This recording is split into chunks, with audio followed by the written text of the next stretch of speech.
ពុកព្រួយតបតាយព្រមគ្រី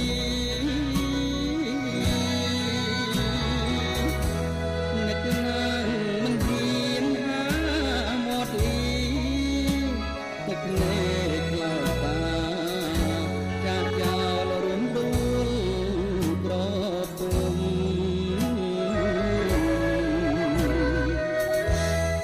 ទីទន្លេជាគេធម្មជាតិ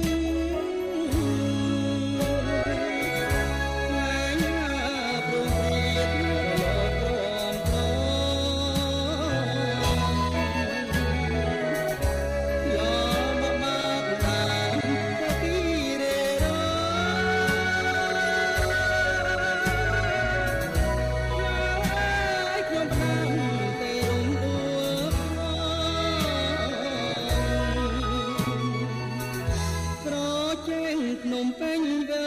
វិញមិនឆ្ងាយរឹកសាទាំងឡាយឲ្យពោសប្បាយឥតង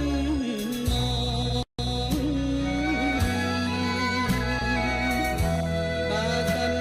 តែបានរំដួលទាំងតងអ្នកលេងក្នុងបេះដូងសូមណាត់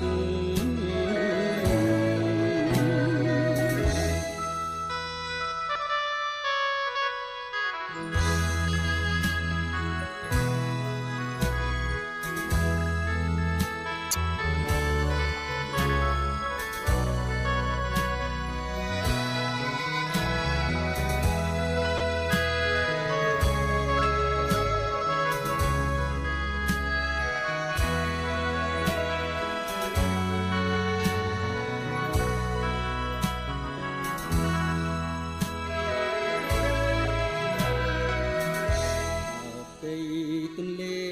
ជាគេធម្មជាតិខ្លាយព្រមព្រៀតរលកក្រំក្រ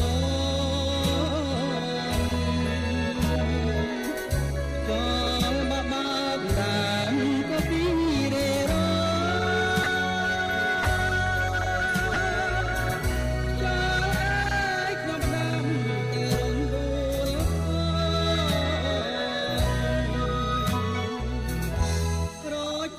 ភ្នំពេញវើវិញមិនឆ្ងាយរឹកសាទាំងឡាយឲ្យពោសប្បា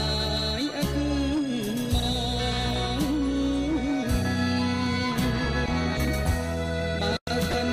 តែបានរំដួលទាំងតងអ្នកភ្នែកអ្នកសងក្នុងបេះដូង